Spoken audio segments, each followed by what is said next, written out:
stay for a little while. So I know most of you. Hi, I'm Madeline Matson. I'm the director here at the Columbia Pacific Heritage Museum. Thanks for coming down on this snowy morning. Really what's going to happen today is I think Betsy's going to talk about the work of Charles Fitzpatrick and how the museum is a part of that and collecting that work, but also kind of his importance on the peninsula and his photographic importance and kind of how we use these photographs to help us in our work today. What I'm going to do mostly is introduce our new collections manager. So this is Ann Smurl. Ann has been with us now for about 2 months, 3 months, starting in November. She comes to us from the Fort Missoula Museum in Montana, and we're super excited to have her. Many of you probably know Donella Lucero, who has been our collections manager for a number of years now. She's still in the collections building right now. She hasn't left us. She's just moved to, has been in a volunteer role for a number of years now and is staying in that role as a volunteer in our collections department, but we now have a full-time staff member as well.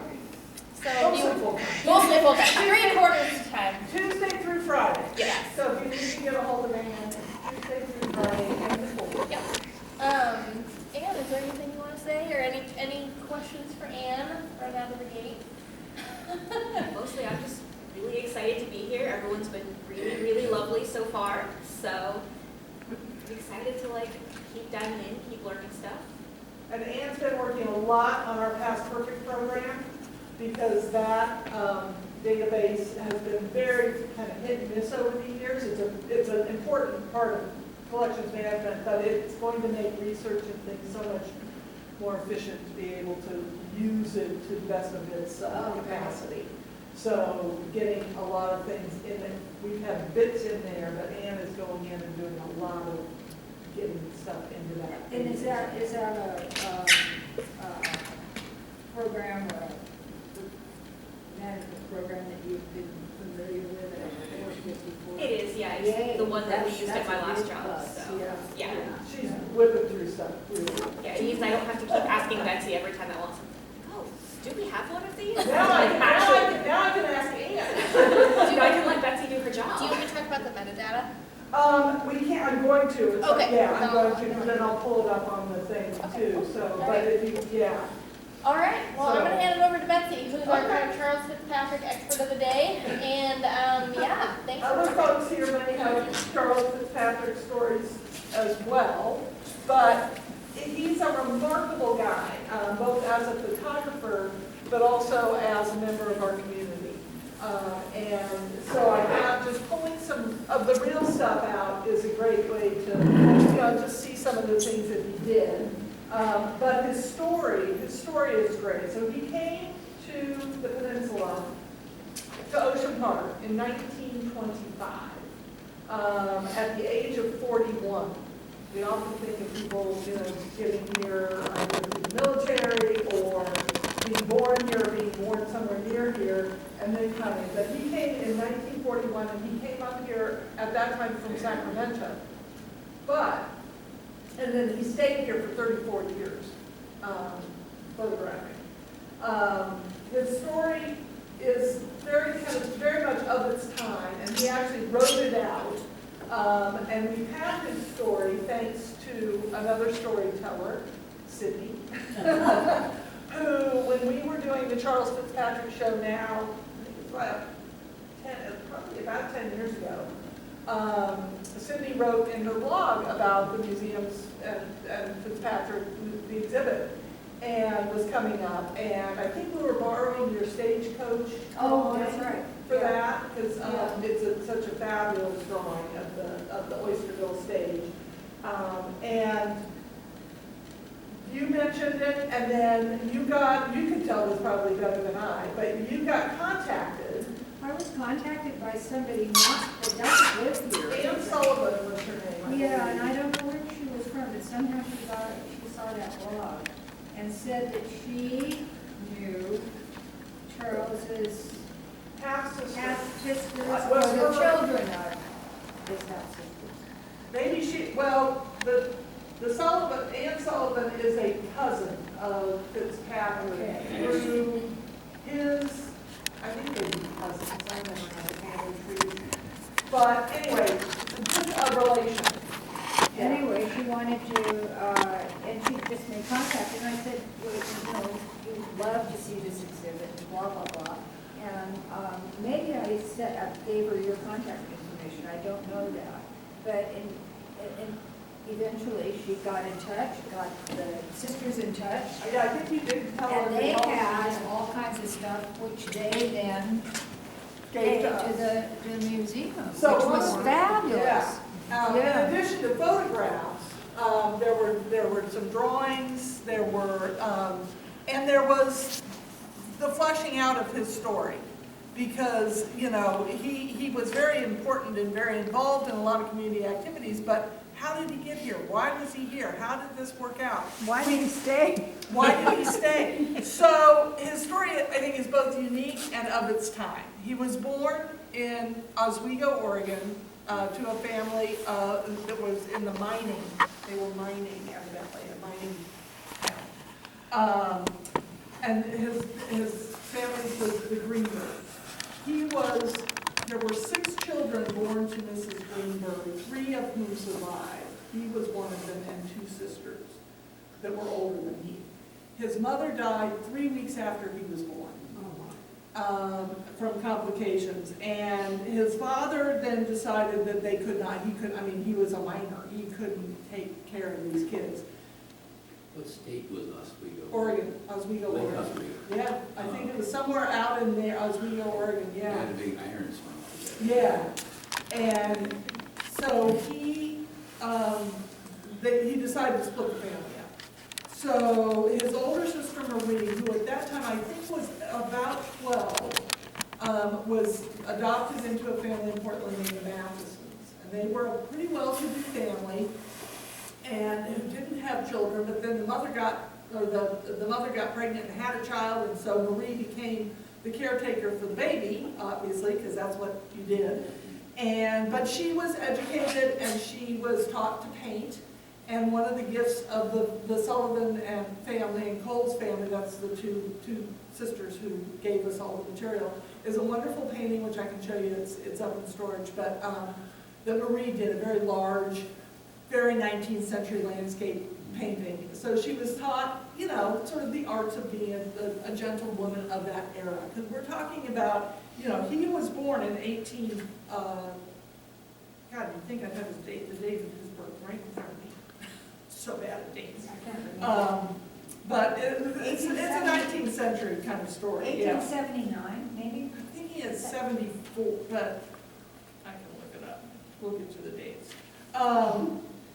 So Marie was adopted into the Matheson family. His other sister, Anna Greenberg, stayed with her father, but was, quote, given out to work in families.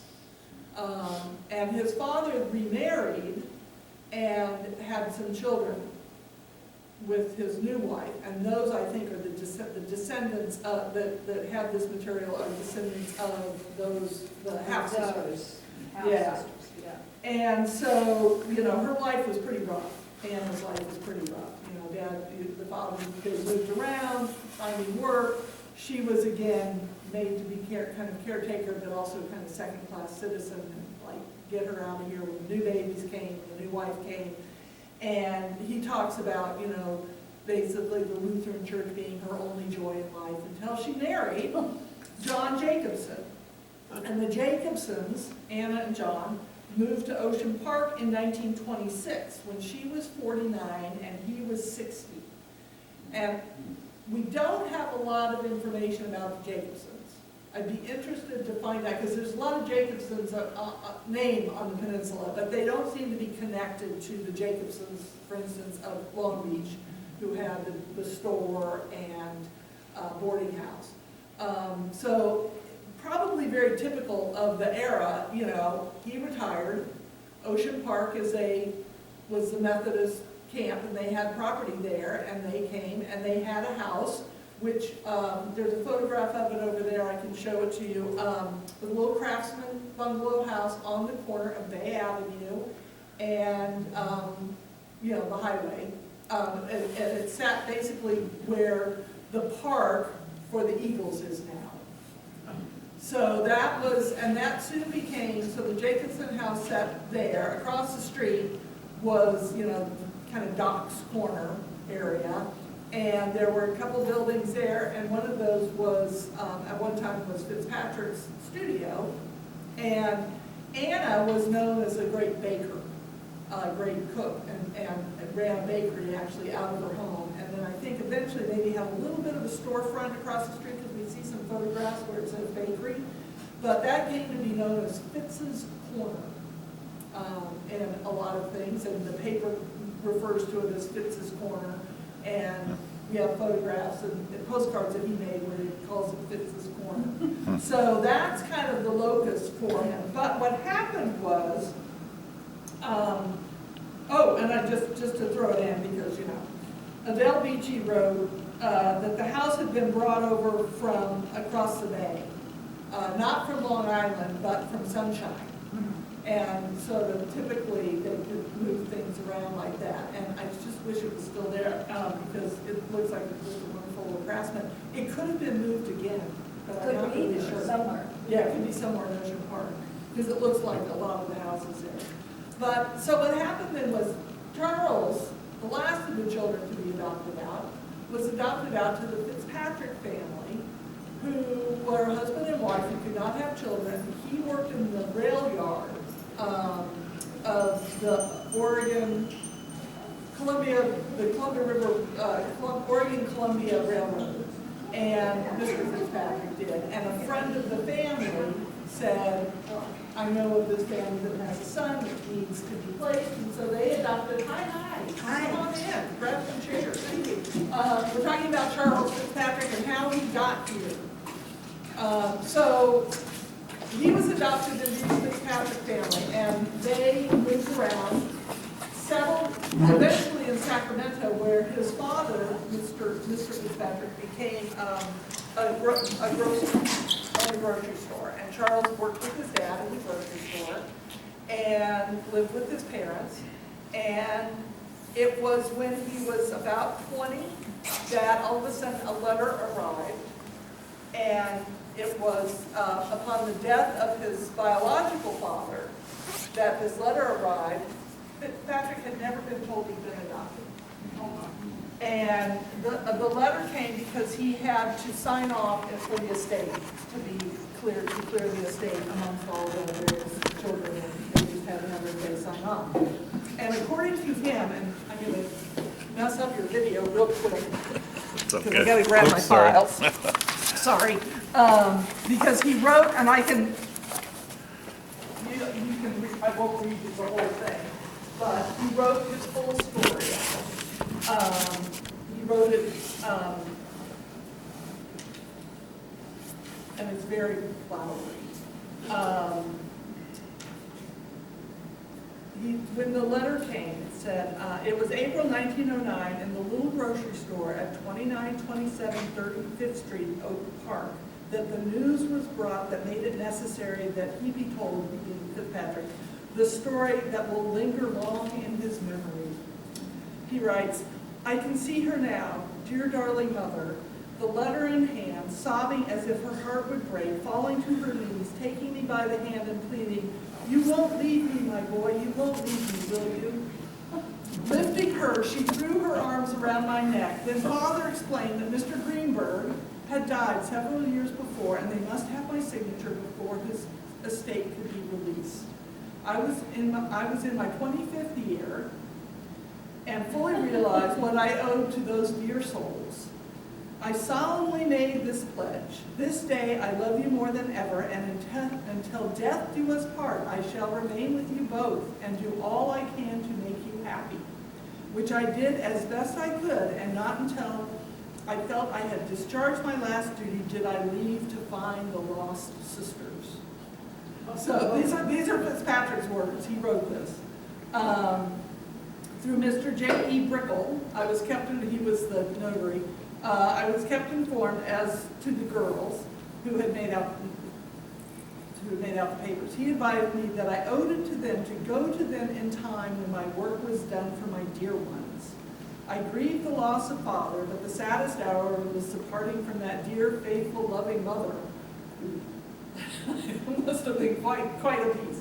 The richest treasure I possess is her Christian teaching, the memory of her undying love, patience, cheerfulness, and a pure, clean heart. Together with the loss of dear Aunt Becky, they are left this sphere, two dear souls whose deeds will bless this world for their short stay here and whose memories are the bright spots of my life. More need not be said. So at that point, he came to Ocean Park at the age of 41, found his sister Anna, who was living there with her husband John, and he stayed.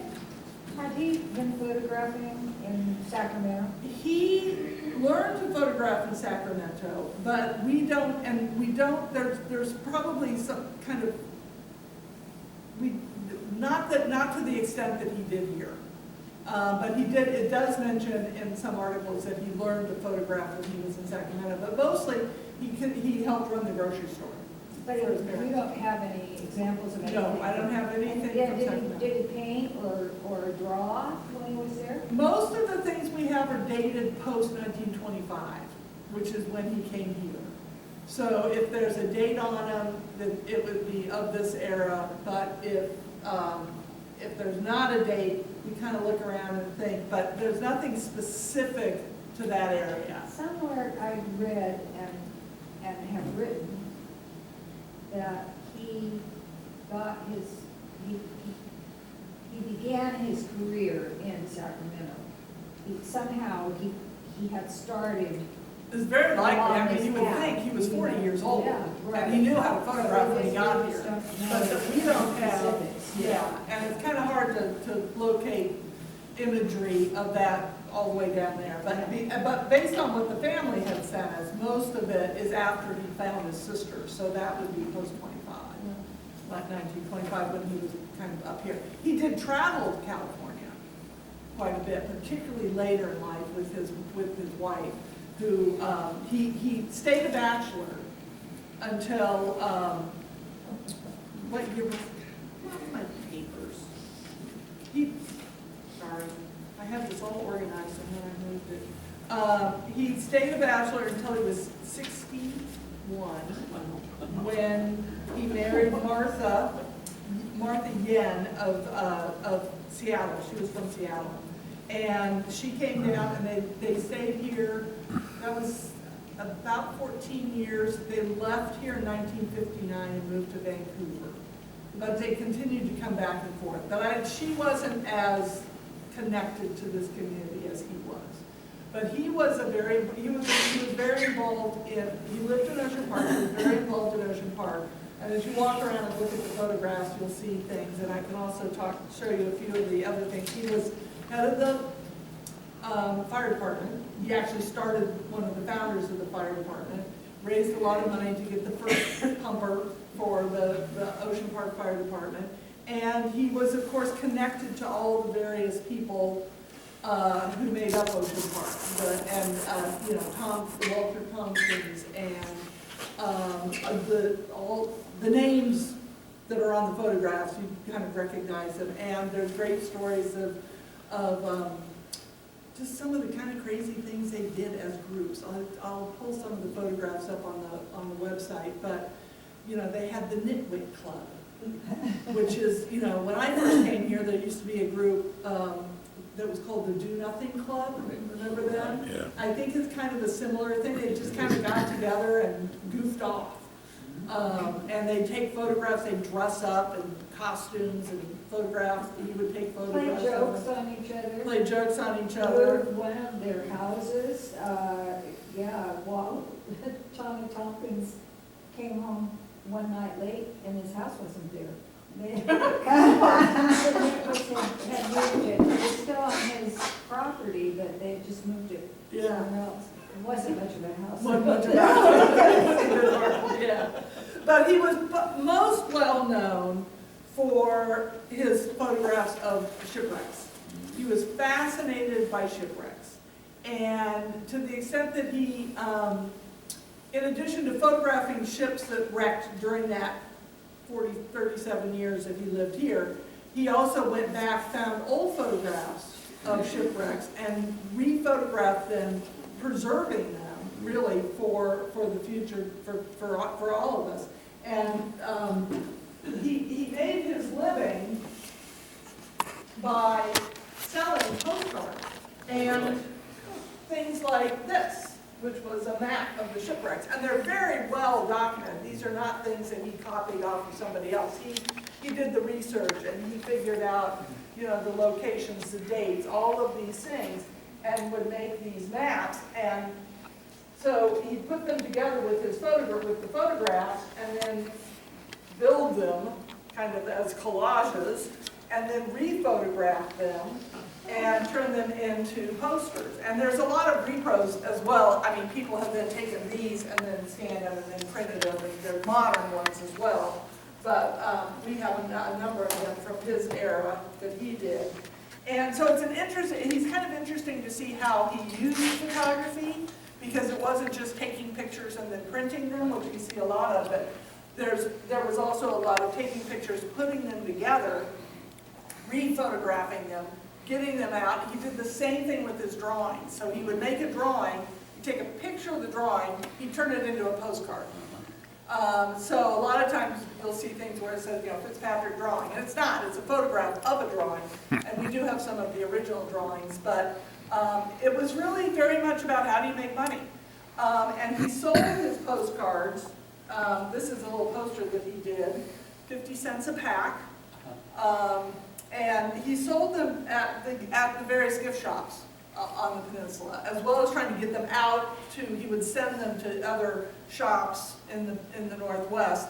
But primarily his dealer, or his output, was, and this is a great photograph I can pass around, was Madeline Kaler at Kaler's novelty shop in Long Beach. And you can see in this photograph, first of all, just all the stuff that was in the shop. But right here, and this is a cover so I can send it around. Right over here, you can see there's a kind of a poster board with a whole bunch of postcards on it that are all Fitzpatrick images. So I thought I'd show you a few of the shipwrecks. And in 1940, Ben Maxwell, who wrote for the Oregon Daily Journal, wrote about Fitzpatrick's adventures. And I thought I'd read you that, and we could look at some of the pictures.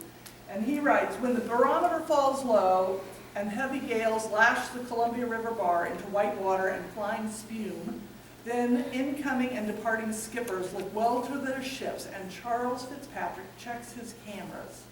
For Mr. Fitzpatrick, who has resided near the Columbia Bar at Ocean Park, Washington for the past 15 years, is a specialist in shipwreck photography.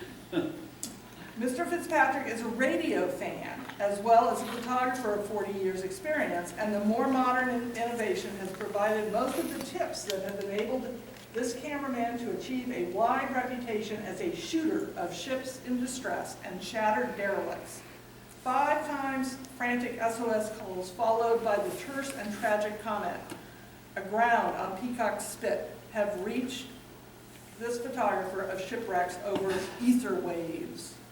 On a wintry afternoon, January 5, 1928, when a gale whistled through the jack pines on the peninsula and huge seas crashed against the shore in the twilight gloom, the Ocean Park photographer tuned in to the news and drew his comfy chair, which we have photos of, a little closer to the fire. Perhaps Mr. Fitzpatrick had a foreboding. In any event, he did not have long to wait. The 4-masted schooner North Bend of Coos Bay is out of control near the mouth of the Columbia River and fast drifting upon Peacock Spit was the announcer's excited broadcast of the first bulletin of the schooner's dangerous position. Now it was too dark for pictures. Besides, Ocean Park is nearly 20 miles from the tragic Peacock Sands. So Mr. Fitzpatrick stood by his radio and considered the fate of shipwrecked sailors on a night like that. Presently, he was relieved by another announcement relating that a heroic Coast Guard had braved the gale-swept sea and removed the crew. The next morning, the photographer had his kit bag packed and boarded the narrow-gauge train, then running to Ilwaco. The big camera was heavy, but it made better pictures, so he lugged it along over the steep and winding road to Cape Disappointment, out over the slippery jetty and through the sands to the position where the North Bend is stranded on Peacock Spit. And of course, you can go to our handy-dandy map and figure out where Peacock Spit actually is, which is right down in there. The tide was out, the sea was calmer, and fate had been very kind to the big wooden schooner. The North Bend stood upright in the sand like a painted ship becalmed on a painted ocean. What a break for the cameraman. Mr. Fitzpatrick was able to picture the schooner fore and aft from port and starboard. And then, so this is a photograph of that on that day, which is great when he dates everything. And then he did a drawing of it and then kind of re-photographed it to make it look print there. Clouds drifted across the sky, the sun came out, and the photographer used his filters. It was the only opportunity he ever had to picture a sailing vessel stranded on Peacock Spit, so he made the shutter almost hot with numerous exposures and has not regretted it since. Loss of the North Bend was a singular marine disaster. No men were lost, and the schooner literally worked its way through the sand and later emerged in Baker Bay. Right now, the hulk of the North Bend is in service as a barge between Longview and Grays Harbor. That was, of course, in 1940. In a year and a half later, let's see if this will work. A year and a half later, the season and weather were different. On the morning of June 17, 1929, another news flash. Now, interesting, he said June 16th on his photograph.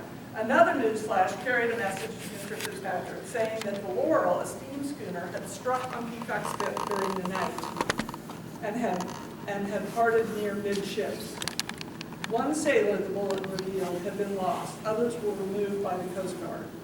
Mr. Fitzpatrick stuffed lenses, film, filters, and things photogenic into the old kit bag and took off in an old plane, none too sturdy nor well adapted to aerial photography. But the old crate roared aloft. The going was exceedingly bumpy as the pilot banked and glided over the wreck of the Laurel. It was a beautiful yet an awful vista of destruction. Lumber floated about the deserted derelict in abundance and confusion. White-capped waves broke against the shattered wreck and threw spray over the bridge as Fitzpatrick snapped his fingers. On the night of February 15th, 1930, the photographer was again enjoying the warmth of his fireside when sharp code signals interrupted the program to tell that the passenger steamer Admiral Benson was hard aground near the end of the North Jetty in a position about 300 yards from where the Laurel had struck some 6 months before. Though the night was not calm, the Admiral Benson was in no immediate danger. Next morning, Mr. Fitzpatrick visited the scene of the wreck, the third he had observed and photographed on Peacock Spit, and made a number of pictures. Passengers had been taken ashore in the night, and Coast Guardsmen were now busy removing the crew of the stranded steamer. The next fated for destruction and most difficult to photograph was the sea thrush. They grounded. There's only one picture. They grounded on Clatsop Spit, December 4, 1932, and quickly parted amidship. When Mr. Fitzpatrick reached the scene some days later, he was a passenger in the Coast Guard boat commanded by George Kitzmaker. The Coast Guard were determined to board the wreck, and the cameraman went along in hope of getting some impressive close-up pictures. Officer Kitzmaker quickly ruled out any preconceived plans for boarding the sea thrush. A tremendous sea was running, and the Coast Guard boat wobbed up and down like a cork.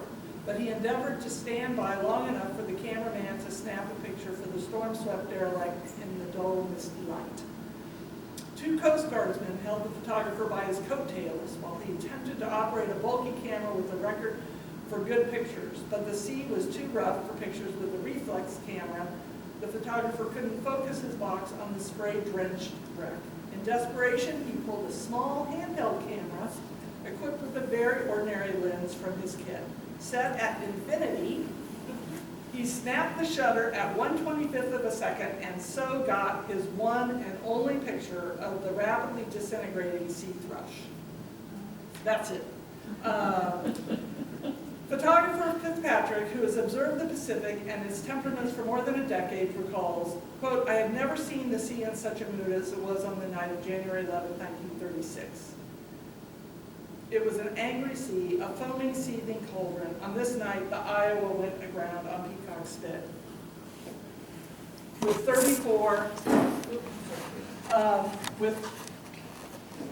34 men. No such disaster had occurred on the Columbia River Marsh since the wreck of the steamer General Warren, when 42 persons perished in 1852.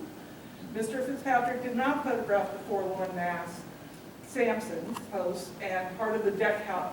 Mr. Fitzpatrick did not photograph the forlorn mass, Sampson Post, and part of the deck houses that remained above the water after the sea calmed. Coast Guardsmen did that using a point box camera and number 120 film. I like that they give you all the details. Mr. Fitzpatrick did, however, visit the Coast Guard station the day following the wreck and sketch the remains of the old Iowa through the station's powerful telescope. So what we see here is the photograph on the top is actually by the Coast Guard, but he got it and could use it for postcards, and then his sketches of the Iowa, which are great. So he was quite adventurous in these going out and doing the shipwrecks. But he also, I think, the thing that we find perhaps even more important than the shipwreck photographs, although people love them very much, are just the images of daily life here. And people often talk about, was he a photojournalist? Did he, take things for the paper and things like that? But there wasn't a lot of photographic use in the paper in those days. It really wasn't until the 50s and 60s that we started seeing photographs in our papers. They were local. I mean, they get photographs off the AP and things like that, but local. But he did, and I think in these times where we're trying to document what's going on in the world, it's important when we can to note that he would go out and do certain things. So I love this picture because it's about the blackout, and I was fascinated by it because it was February 15th, 1941, which is well before World War II. But in 1939, they had passed the dim out rules in preparation, I think, for knowing what was going on. And so all coastal communities were required to dim their lights and pull their curtains and things like that, really from 1939. But our illustrious mayor of Oahu, Norm Howerton, who was an amazing guy, and much work should be done, more work should be done on Norm Howerton for you history buffs.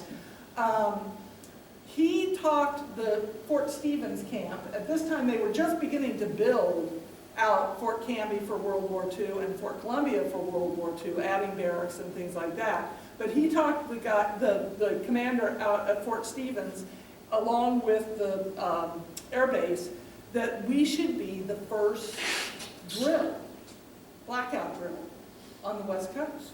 That they should try, the Long Beach Peninsula would participate, and for weeks before this, they announced it, that they said, okay, we're going to do it February 15th. All the town fathers and mothers came together, as they did, and all the groups came together, and they said, we can make this happen. It was in the paper every week. They had committees, and they did it. They did it on that day, and in fact, it was very successful, evidently. They were able to, they used searchlights to try to find the planes. So that's what this is a photograph of. They brought in the Air Force brought in the searchlights because the idea was if it was dark enough, they could spot the planes, but the planes couldn't spot the land and the houses and towns and things like that. So this is a photograph that Fitzpatrick made and then enhanced so that you could figure it out, of the searchlights near Ocean Park. So there are a few things like this that are really specific, and I guess I'm kind of in a way akin to the shipwreck photographs in that they were newsworthy. And then there are things that we come to find to be more interesting as time goes on. So Do you know what the Townsend Society was? So this is always, we have lots of photographs. This is an example of how he would collage things together. But we have lots of photographs that are that say, you know, Townsend Society meets Townsend Picnic, Townsend's and Parade. So the Townsends were the beginnings of Medicare and Social Security. So the Townsends were, it was a group of citizens across the country that came, and I'm trying to remember his first name, Mr. Townsend's, that purported, that said, what we need is, we're growing, older growing community in this country, and people have no way to live if they're old. There was no money for people, there was no way, you know, if you didn't have a family and you didn't work, you better die quickly because, you know, there's no retirement. And this was all happening at the same time that Roosevelt was coming in, and his Secretary of the Treasury were looking at these things, but a lot of it was because the Townsenites were active in their communities. They had these picnics, they talked, this one is kind of hard to see, I don't know if you can see it very well. But in this image, they have speakers, and it's, you know, all about, you know, we have a voice, we have a vote, you know, all of these things that continue to this day.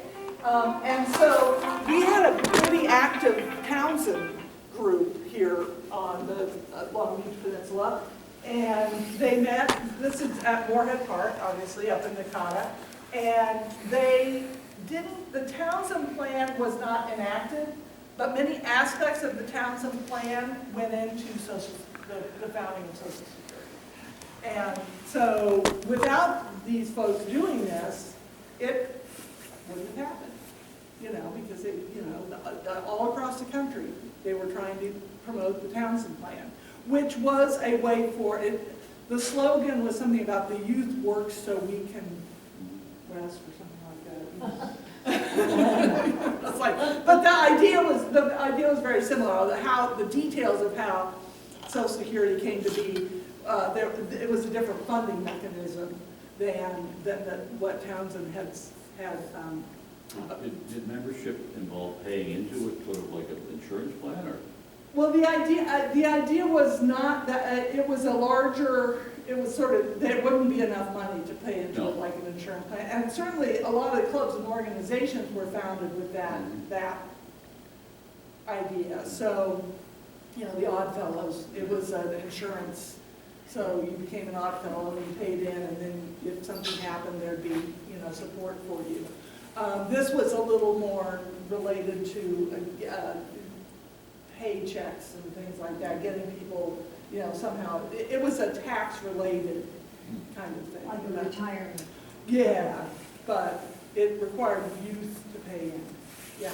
Do you know if the people that set it up were wealthy people or people on the other side of the income scale? Do you know where? It was very much, I mean, and what I've read about the Townsend, it was very much a middle class effort.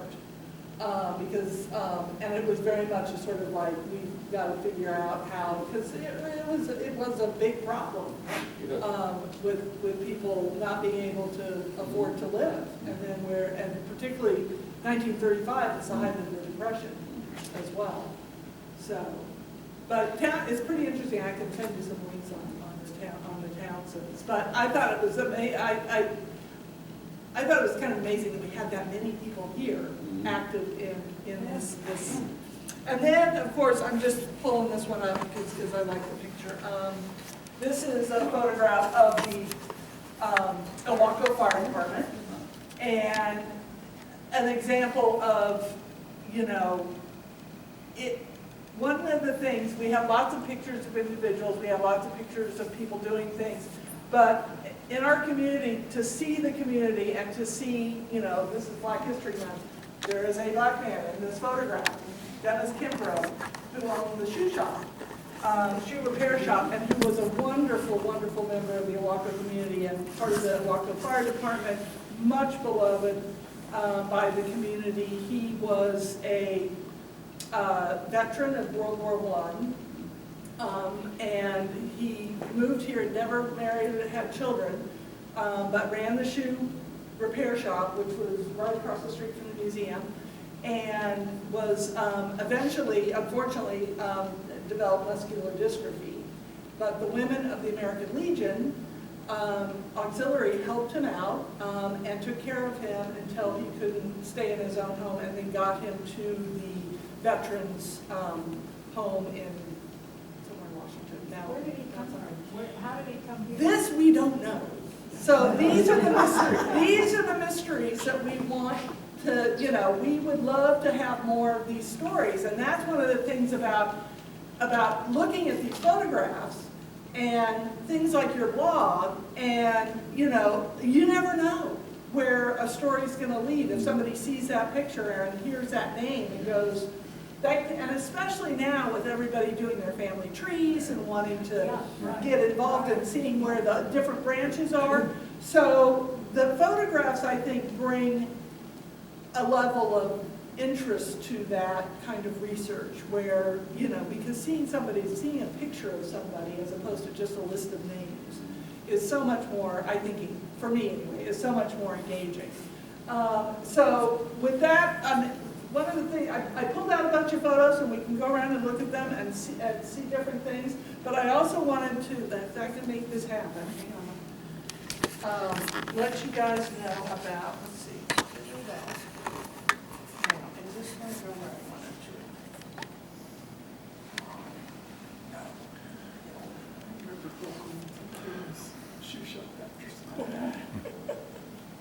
Oh, there it is. Okay, so I have this on a little card with the address. But the museum has worked with the WSU Vancouver Special Collections Department to digitize and collect and actually digitally archive the Fitzpatrick collection. So we are now over 200 photographs in this collection. So you can go here, you can search by keyword. Let's just put in motion art. Let's see if this works. And here are photographs.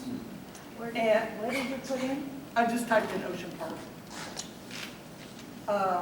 And then you click on them if you have computer skills. Come on, I'm old, I'll do this mouse. Come on. Open. Gonna lose my connection. I'm gonna lost my connection. Anyway, you can click on it. Right, there we go. So you can click on it. You can zoom in and out. Of course, it's way better on the computer screen than it is on the PowerPoint screen. But you can explore Fitzpatrick's photographs to your heart's content. We have, what do we think? We have about 700 Fitzpatricks in the collection. Yeah, something. So we're on our way with over 200 in here now, and we have started a metadata group that we have over 600 of them are scanned and ready to go up. But in order for them to get up, you have to go in and you have to fill out this little form about where it is and the parts that make it searchable, so that it can go up onto the website. And so between now and probably July, we should have well over 500. But they won't be going up until July because our person at the WSU Vancouver is on sabbatical. So in the meantime, we're building this collection of metadata with volunteers, and then it'll all be going up. But it's a great resource, visual resource. Do you also have, number one, in your collection, do you have many of his drawings? Not that many of the And drawings. do you have, will the drawings also be? Yes, the drawings will be in there. I want to And say one thing about